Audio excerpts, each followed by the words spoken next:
Welcome to the Addiction Solution Podcast. I'm Michelle Dunbar.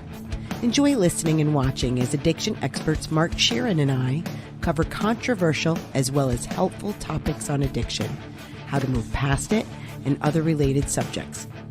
As two of the co-founders of the Freedom Model, Mark and I will give you a completely new perspective on the topics that matter to you. We will take to task the Recovery Society's lies and misinformation and replace them with facts, research, and the methods to move on from addiction struggles without 12-step meetings, rehabs, and the shackles of endless recovery. Let's escape the treatment and recovery trap together and learn to be free. Welcome to the truth. Hey, everybody.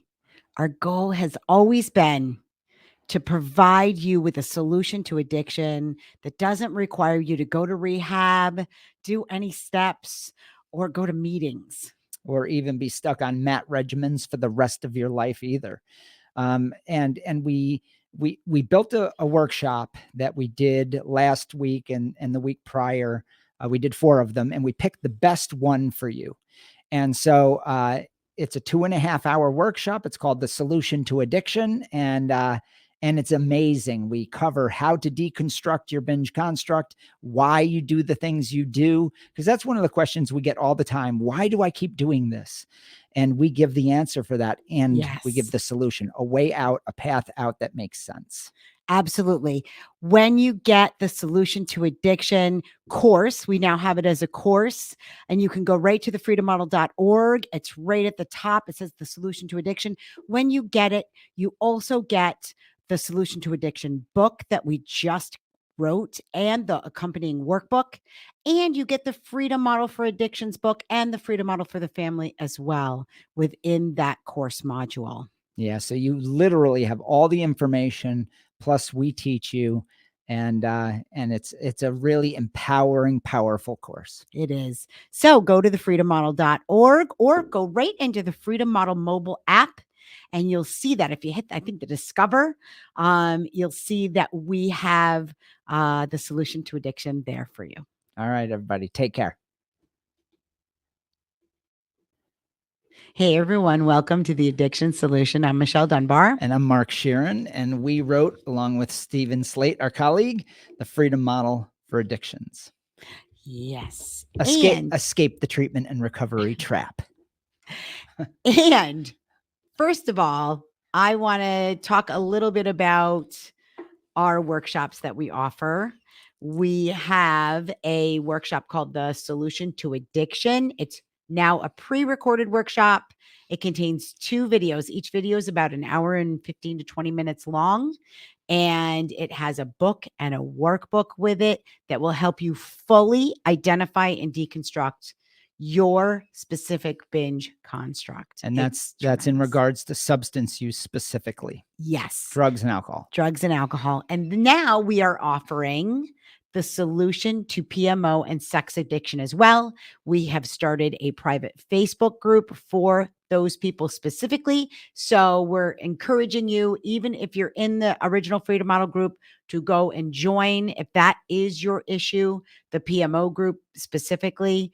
And we have a live workshop. Our first one is actually this afternoon, which this is not going to be released probably till next week. So look for dates on that, because we still do have another date that we're offering for the live event in July.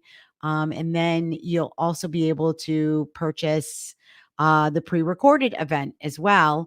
We are in the process of writing the Solution to PMO and Sex Addiction book that will be available with the workshop only. Right. So if you, when it comes to substances, and if you're going to take the course, the online course, and you buy it, you're going to get that specific book, Deconstructing the Binge Construct book and workbook with that video presentation. Yeah, right? that's all. So the Solution to Addiction is Dismantling the Binge Construct is only available if you purchase the workshop. So the same is going to be true for PMO and sex addiction workshop. That's right. So if you want the book for PMO, you're going to have to get the video course It because goes with it. right, it's corresponding. So the way the system works, and I want to explain this to people so we can let them know to go to the podcast to understand this, is the system works like this. You have the master text, which is this text right here, the Freedom Model for Addictions, Escape the Treatment and Recovery Trap.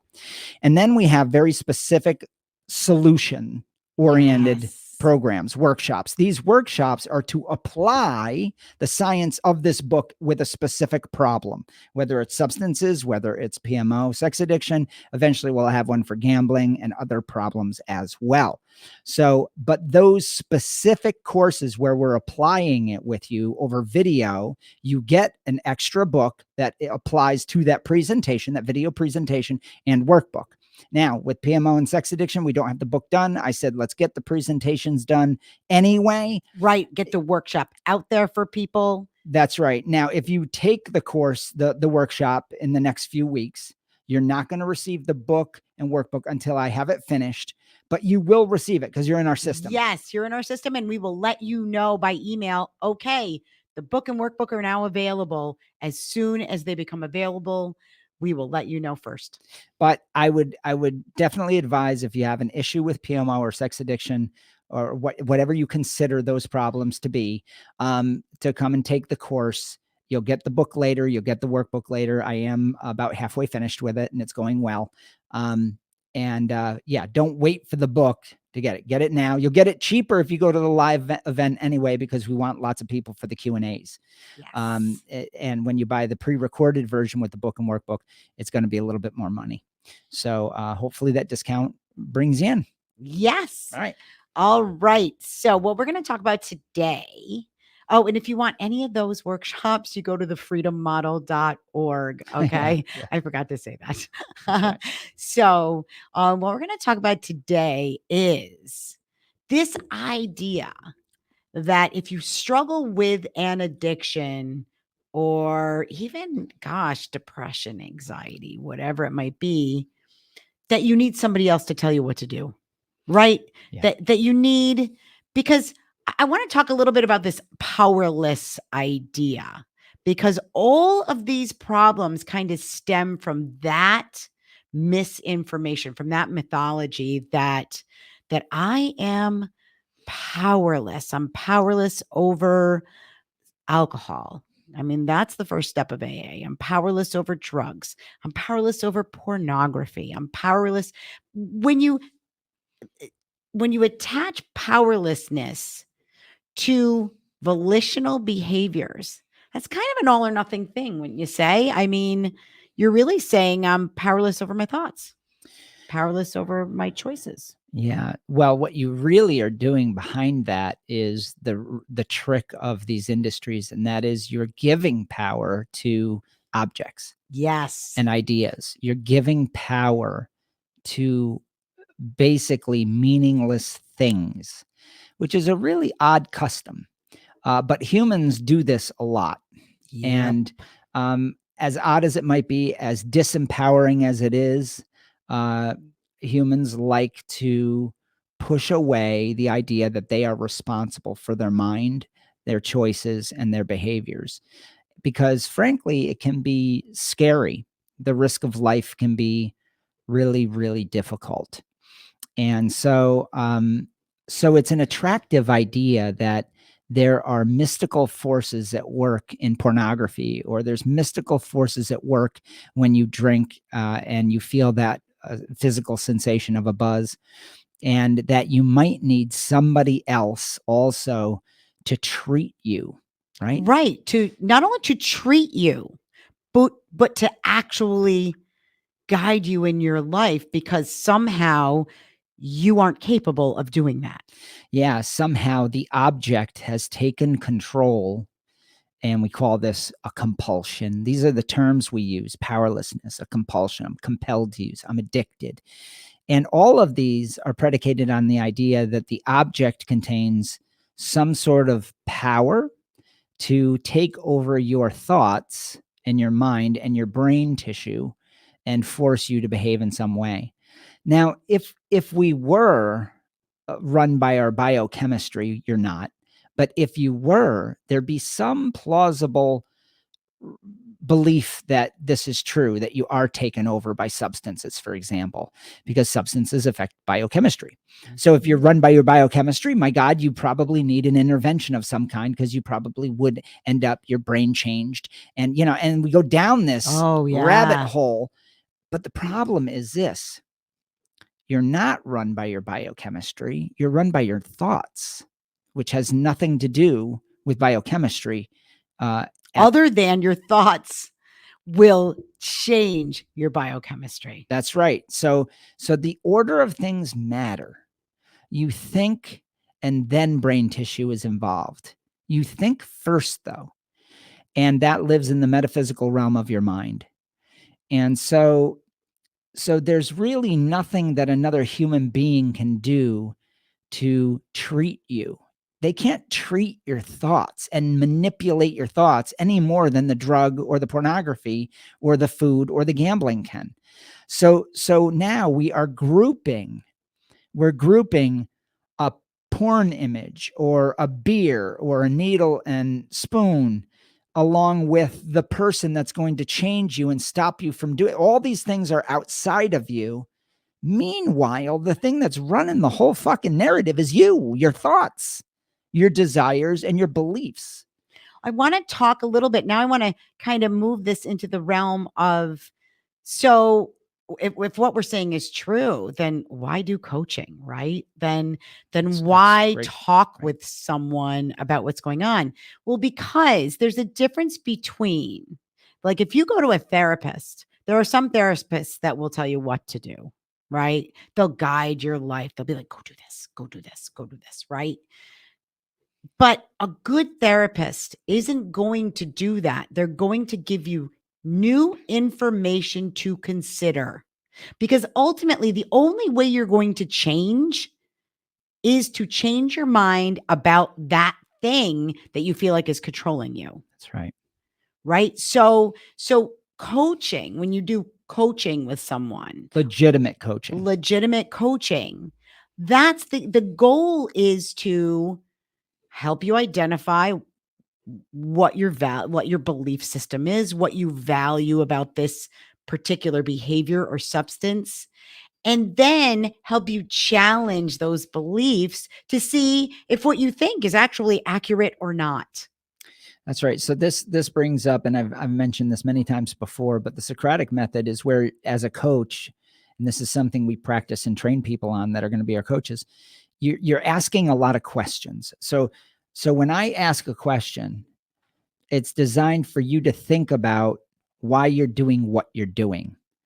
And when we do this, they're very specific questions. And it's not leading, and it's genuine curiosity, right? Because as your coach, first of all, I need to know what the hell we're talking about. Like, I don't know you, so we have to get to know each other. I have to build the puzzle in my mind so I know which direction to take this. But then I ask questions that are very specific so that you are forced to think about why you're doing what you're doing. What are your beliefs? I don't know what your beliefs are. They're inside your own mind. So when we coach somebody, there's no power hierarchy. There is no, you are the subject, the weak subject, and I'm the one that's going to guide you to the promised land. That's not what real coaching is about. Real coaching is I'm facilitating your self-discovery. That's it. So what a great way to put it. Yeah, I'm asking questions, and then whatever, I don't know what the answers are. How could I possibly know that? So they're not leading questions. They're questions of, how do you live your life? What are your beliefs? Oh, that belief that we just identified, let's talk about that. Let's go to the book and see what the science says. Now let's apply the science. Is that belief, are you diseased, for example? Oh, that's a big one. Well, we have 4 chapters on that, right? 5 chapters, probably the whole book, really. And so we have to start debunking some of this stuff with the science. So my job as a coach, or her job, is just to facilitate that process of self-discovery with new information. Well, and here's what is difficult about what we do, and that is that the current treatment system is set up with a hierarchy. So even when, let's just say, for example, I talk with a parent and we have, we get young people that come in to do our in-person workshop with us, and we deal with a lot of their parents, right? And their biggest concern is that, well, aren't you going to tell them that they shouldn't be drinking? Aren't you going to tell them they shouldn't be using drugs? And because that's the current treatment system, that's how it's set up, is that we're going to tell you that this is bad for you. And so that there's this idea that we would lead people to come to that conclusion, that, oh, I shouldn't do this because it's terrible for me, right? That's not what this is about. That's not what the freedom model is about, because the entire treatment system is set up that way, and it's an abysmal failure. It doesn't work. What we do, and I explain this to parents, I'm like, if you go to a doctor and they tell you you can't eat cheeseburgers anymore because you have high cholesterol, and you're pre-diabetic, and you this is really bad for you, you're going to want to go get a damn cheeseburger.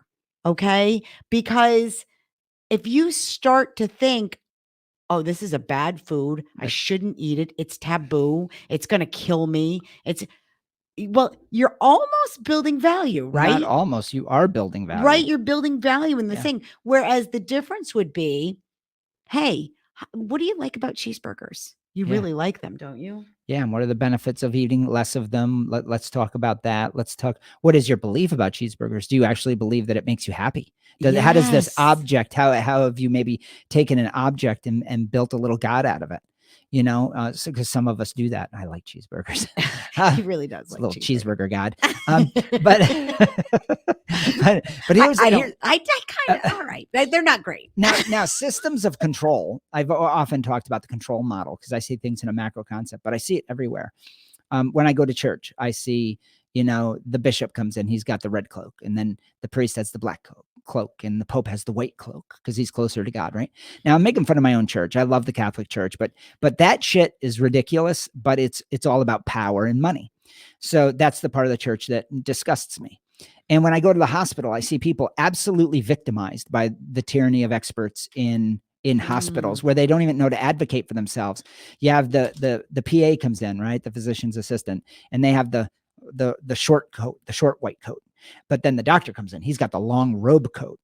Now this shit exists there for a reason, and now they've gotten away from that because people started to catch on that this is a bunch of bullshit and that it's about power and about status and not necessarily somebody's expertise, because you can have a doctor who had all D's in college, Right. They're still called doctor. Yeah.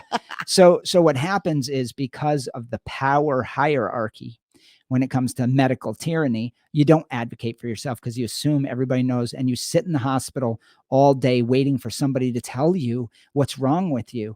And sometimes it takes 2 days to get an answer, and you feel sheepish, and because you're at the mercy of that power center. All of that is because we've been trained as people to be that way. Well, which is sad. Yeah, we've been trained to think that we can't think for ourselves. That's right. That we shouldn't be critically thinking. I mean, I'm just going to say it. The experiment was run 4 years ago, where how many people stopped critically thinking, and then the ones that started critically thinking, we got a label, didn't we? We were systematically shut down. Even the MDs, even the researchers, anybody that questioned a narrative that was put forth. Now, whatever political side you're on, I want you to sit objectively and see what happened. Right. The people that thought critically were told that they shouldn't be doing that, and they should be following the orders of whatever came down from on high. That's right. It's called medical tyranny. There's a term for it. That's what that was. And it destroyed lives, took away businesses. It crushed countries. Yeah. I mean, it's unbelievable what happened. But it's not unbelievable. We see it in the rehab industry every day. It's been going on now in the rehab industry for 80 years. Yeah. You're told exactly how to live your life. You're told you're powerless over objects. This is craziness, you guys. Now, if you don't understand what I'm talking about with objects, I really define that in the binge construct and in the solution to addiction workshop. Some of this we can't cover everything in podcasts. I mean, it's just there's the breadth of information is difficult to get out there. But when we imbue objects with all these powers, and then think about how much power you're giving people. Yeah. Right?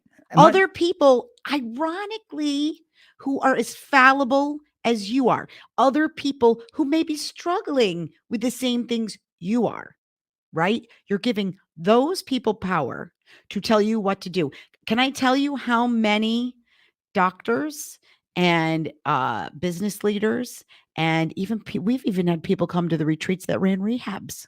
Oh, yeah. Okay. Yeah. So Many. you're giving people power that you may not even know have the same issues you do. I would argue, that's a great point. I would argue that the information that Michelle and I are giving you today is incredibly rare. Yeah. Because I have full faith in my ability to think. I may not have all the information about a certain topic, but I absolutely trust myself to find out that information before I go following somebody. Now, it wasn't always that way. But I have more of a sort of a feral upbringing where I didn't have people controlling me. So I had to think for myself, which has made me a very good researcher and a very big skeptic because I had to think for myself more than the average Joe. But I got caught in the cult of AA. I got caught in the cult of rehab. I got caught in medical tyranny at points. And, now we're seeing medical tyranny with harm reduction that's just outrageous, lifetime MAT drug regimens, right? Because you're too weak to stop yourself and it's the best you're going to do. That's a lie. And people being put on Suboxone and naltrexone for substances like amphetamines, cocaine, benzodiazepines, things that it can't help you. I mean, it doesn't do anything for you when you're on those things. There's no detox for amphetamines and cocaine, and the detox for benzodiazepines has nothing to do with Suboxone. Right. Nothing. You just taper. You just taper from the benzos. From the benzos. Yeah, you just taper. You have no reason to be put on Suboxone, but Suboxone is now being marketed as addiction medicine for all addictions. My God, how long is it going to be before people with gambling problems are going to be put on Suboxone? It's going there. I'm sure that's going to happen. Yeah. Or another drug with another label, right? Yeah. Because what's the myth behind that? That you are biochemically run. That your brain is in control of your thoughts. Yeah. Start paying attention to this stuff. Yeah. Because look at Mark and I predicted a lot of this 20 years ago. What we're seeing today with the opiate problems, what we're seeing today with everybody being put on these MAT drugs. Yeah. What we're seeing today, like 30 years ago, I mean, the truth of the matter is probably 45 years ago, Stanton Peele talked about this in The Diseasing of America, that, well, if we're powerless over these things, then we're pretty much, we can be powerless over anything, right? Yeah, because the fundamental idea, it starts with drugs. Really, the whole revolution of taking away power from people has happened since the beginning of time. I mean, all you have to do is read Genesis in the Bible, right? This isn't anything new. It just changes forms by trend. So if there's trends with drugs and cartels and treatment systems and hospitals and AA and 12, they can all make money.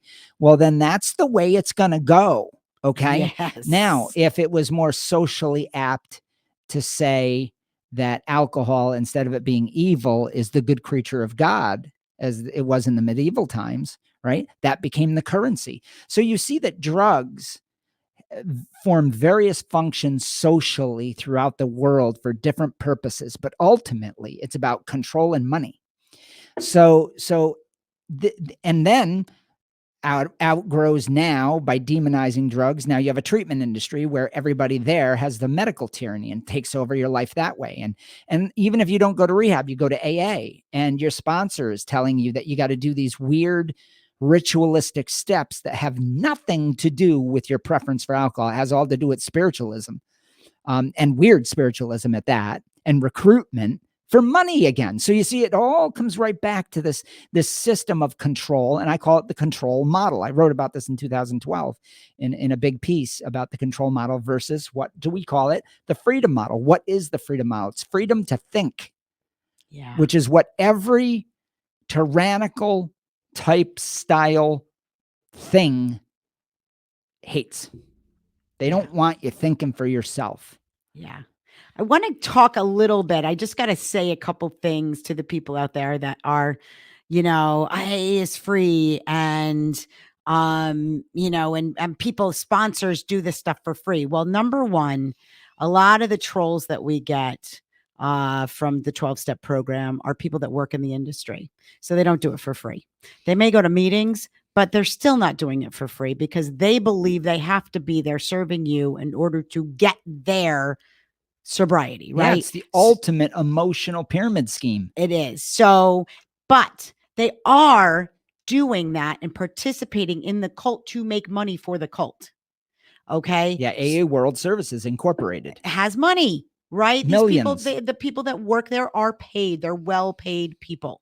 Okay. So that whole idea was set up that way to make, I can remember, okay. Can I just tell a quick story about my early days in AA?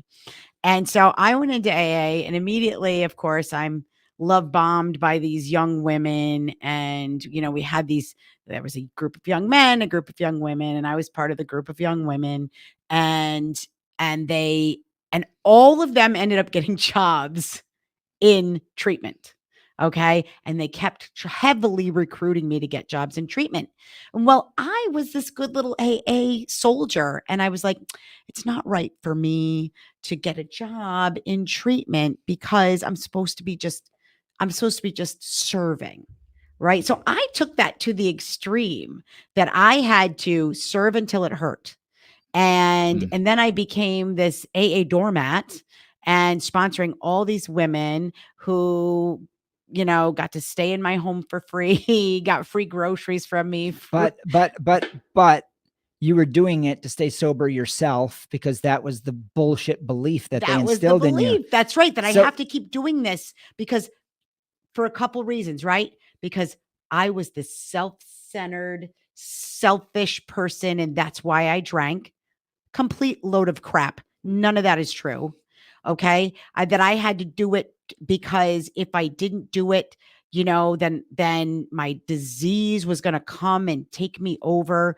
I mean, it was this, this idea that you had to be like to an extreme, extremely honest, extremely loving, extremely giving. Absolute honesty, the 4 absolutes. The 4 absolutes. I couldn't think of it right then. It's been a long time. It's really been a long time. But yeah, none of that's true. None of it is true. And it was all designed to build a cult. Yeah, it was all designed for you to be shamed into compliance, to continue and fear, to continue to recruit. Yes. If you look at the big book of Alcoholics Anonymous, nearly every chapter, the first half of the book is designed to get you to believe that you're powerless and you need God, whatever that God is. And then the second half is all about if you don't serve and recruit, you recruit to wives, to the employer. So you're recruiting at work, you're recruiting at home.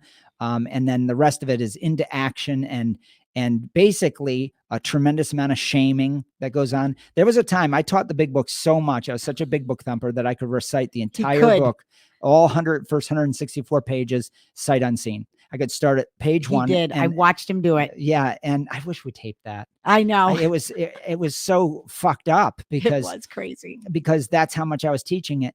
But what that experience was fantastic because I finally, after about 10 years of teaching it, matriculated out and I had broken it down into all its fictional parts. And then I stopped teaching it. Well, by the time you trained me, you were teaching around it. Yeah. by the time he trained me, so this was probably 97, Yep. 98. Yep. I had been a volunteer for a long time, but by then I had left my career and was working with Mark pretty much full time. Oh yeah. And and we were like, he'd be like, that's not right. So, and then he'd shift it Yeah. right to, Yeah. yeah, no, that's not right either. Yeah. Bill Wilson lied here. Yeah, This he was is a fiction. liar. This was fiction. Oh, and by the way, he was having sex with his secretary when he wrote this, and Yeah, and it yeah, was he was totally full of shit. so it was yeah, that was all craziness, but it's all predicated, all of these things, these control models that That's it. it builds relevance for the people in power to take over your life, tell you how to live, and ultimately pick your pocket. Yes. That's because if there's no money to be had, there'd be no motive to take over your life. Maybe emotionally in intimate relationships that happens where there's not a money motive, but in professional or anything outside the home, why the hell would somebody want to control you? They don't give two shits unless they're going to make a buck on you. Yeah. Especially sponsorship, or they're going to, guarantee their sobriety. So they recruit, and that's that sort of fear-based control. So there's all different modes of this. Ultimately, this is what we want to say to you. Trust your mind. Yes. Get information. I don't care if you read the big book, read it and then read our book and see which side makes more sense. I'm not into book burning. I'm not into or telling people what they should and shouldn't do. That's right. If you like AA, go to AA. Yeah, I just didn't like being led, and I didn't like being led by mythology. I didn't want that. It wasn't satisfying to me anymore. And I felt like I was a minion of a cult, It's very difficult. And I'm not going to knock therapists either, because I talked a little bit about that earlier. It's difficult to be objective when you're talking to someone.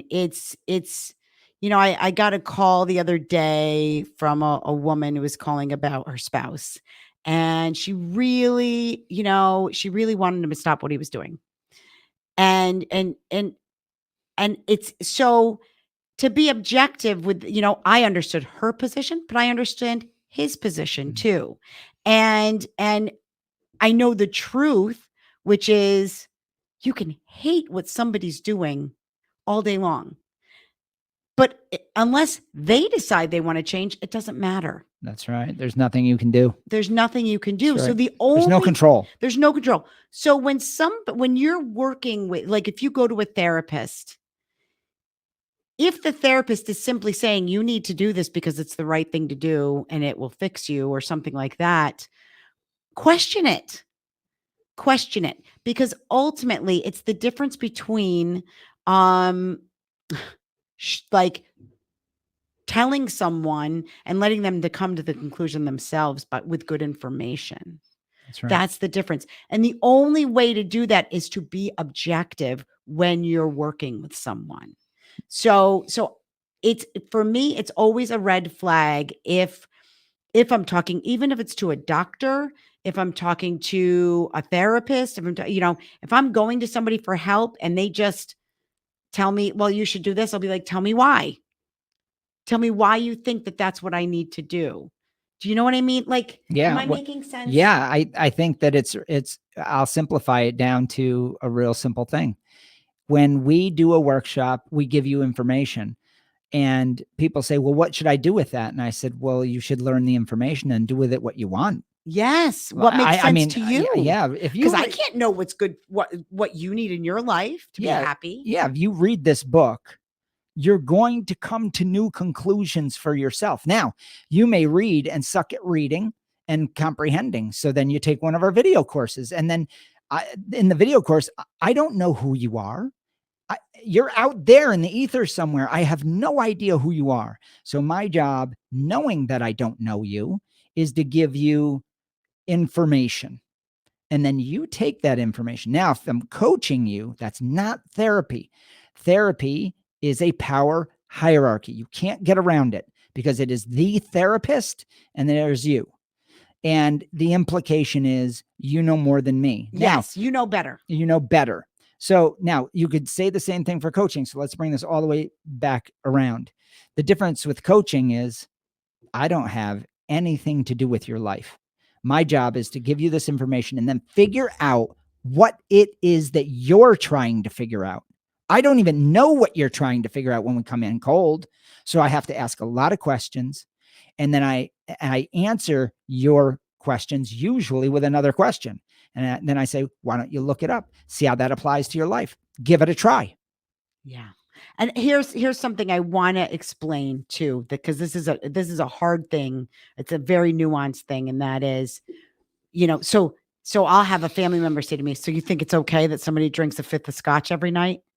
And I'm like, I don't know. For them, I don't know. I mean, are there negative health implications? That sure, but there are to a lot of things that people do, right? So that person sees value in that behavior, just like somebody else sees value in jumping out of a perfectly good airplane. That's right. Okay. That's right. Very risky behaviors. Very risky behaviors laden with the risk of dying. Okay. Like that's very real. And so I don't, yeah, certainly there are terrible health implications to eating 5 pounds of candy every week. Do I judge if somebody does that?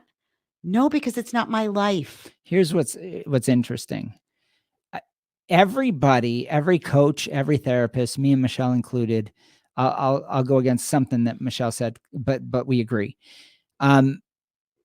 We judge internally because we're human beings that judge a situation. Right. Like we wouldn't do that. Right. That's the judgment. Right. I wouldn't do that. And then, but I'm not going to then back that up by my standard and say, you shouldn't be eating that candy. You're going to get diabetes.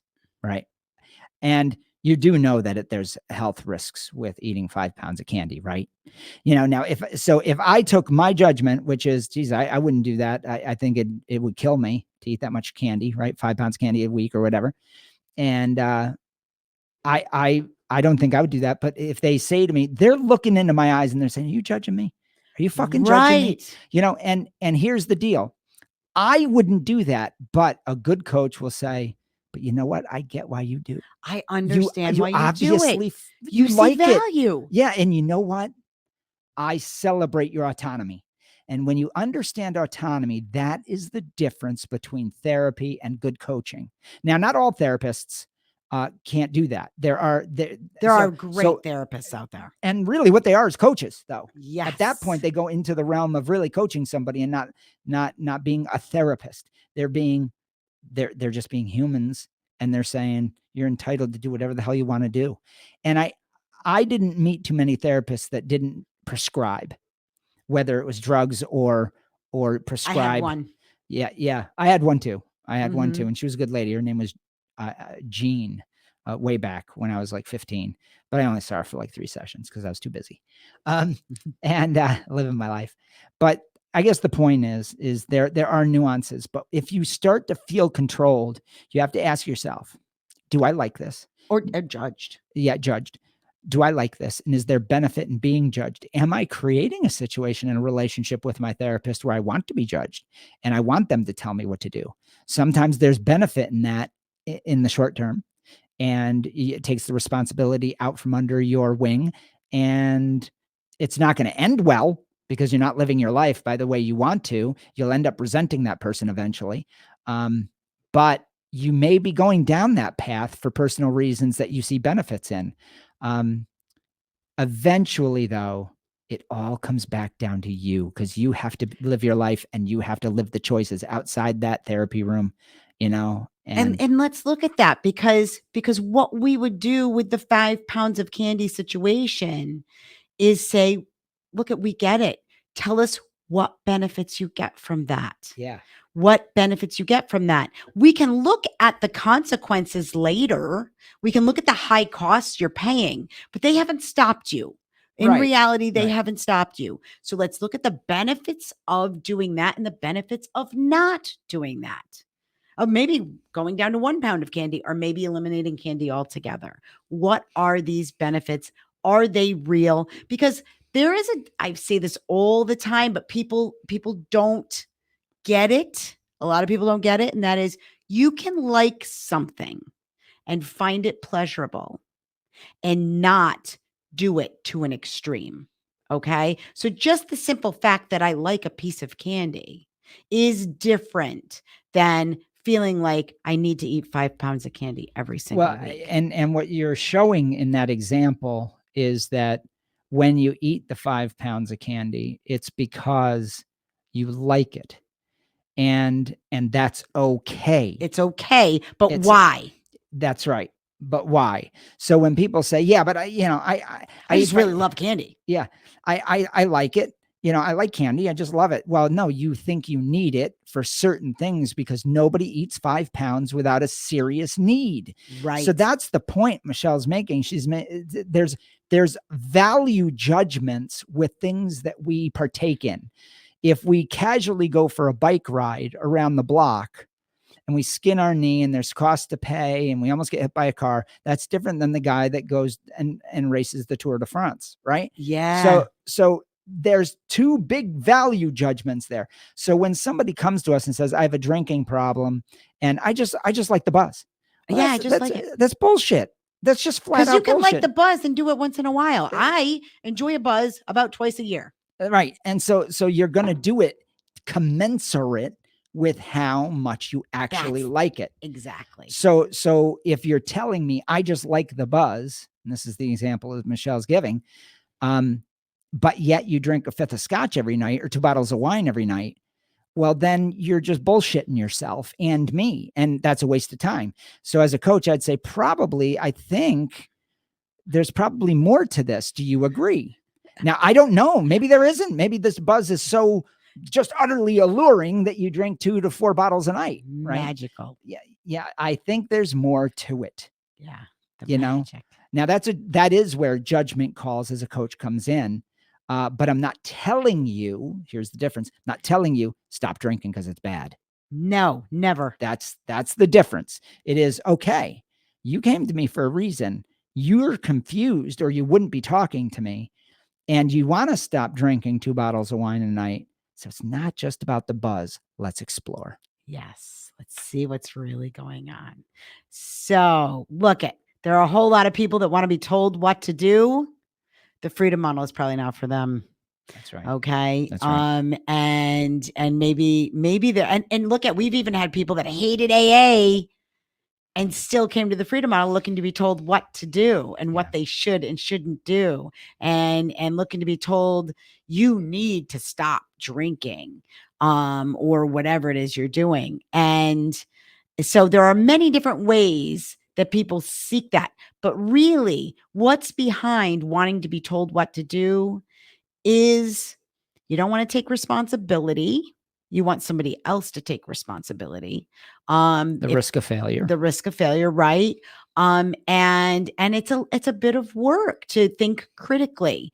And sometimes if you haven't done it for a while, it's kind of a new experience to begin questioning things. It's a little bit scary, right? It can be. It's work. It is work. It takes work to be mindful and not just be prescribed to. Yeah, it really, really does. But I'll tell you what, freedom is pretty damn amazing. Yeah. So, and beginning to trust your own thinking again. Holy shit, that's awesome. Yeah, that's confidence. That's confidence. So I highly recommend it. But, all right, everybody. Well, thanks, everyone. We hope you've enjoyed this. And don't forget about the solution to addiction is available. It is available at thefreedommodel.org, and check out our workshop. And if your problem is with PMO and sex addiction, we now have a workshop for that as well. All right, everybody. Take care. Bye. Are you struggling with a drug or alcohol problem, but you don't want to go to rehab or group meetings? That's why we created the non-12-step Freedom Model Coaching Program in 2011.